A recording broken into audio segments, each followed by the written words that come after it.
So another week's gone by in the purchase of our buy-to-let property. What have we been up to this week? Well, as I mentioned in the last video, we needed to do our personal guarantee and receive advice from a solicitor. Now, we did speak to our solicitor and asked them to recommend some people. We got a quote from there and it was £500 plus VAT for 2 people. So I asked some questions on some of the online property forums I'm on and done some digging around it. That unfortunately seems to be around about the benchmark for getting a personal guarantee and the advice, which is an undiscovered cost, which I wasn't really envisaging. Maybe that was my fault for not researching it enough. But I did mention it to someone in my work, and turns out their daughter works in a local solicitor's firm.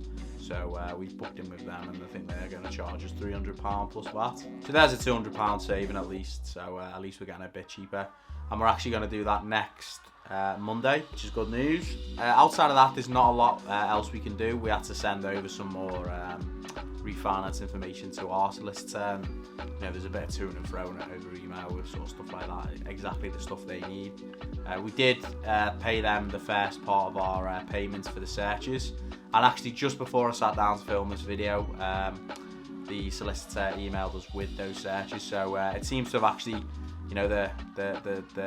it seems to have gone up a couple of gears quite quickly. So hopefully when we've had this personal guarantee and advice given on Monday, we shouldn't be too far away from sort of upping the ante and maybe getting a completion date, which would be really good, because we can get in there and start doing the refurb. We have sort of been scoping out different bits of the refurb in our weekly meeting, me and my brother.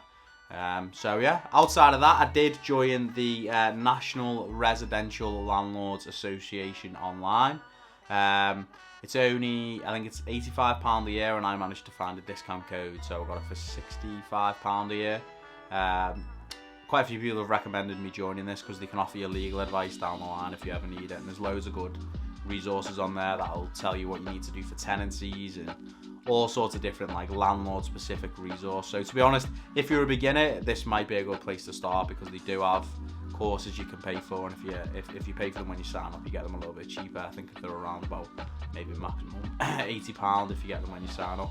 So this is definitely a cheaper way of doing it than going to a property investing course sort of thing, and the information on there from what I've seen so far has been pretty good.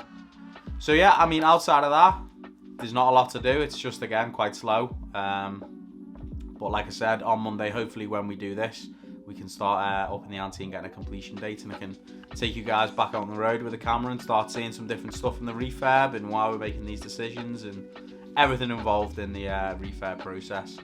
So we just had another letter through from our solicitor, and it's got to be the maddest thing ever. It's all to do with chancel liability insurance policies, which is basically a policy from medieval times that local landowners would have to contribute to fixing the church if it was damaged.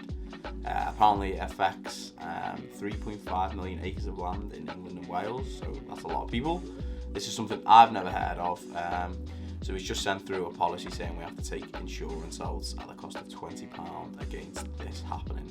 So yeah, mad. Another cost and another thing I didn't know about in property investing, but there you go. It's all these little things that add up. So please make sure you hit the subscribe button, guys, and like this video if you've enjoyed it, and give me a comment about how your property investing journey is going. Cheers.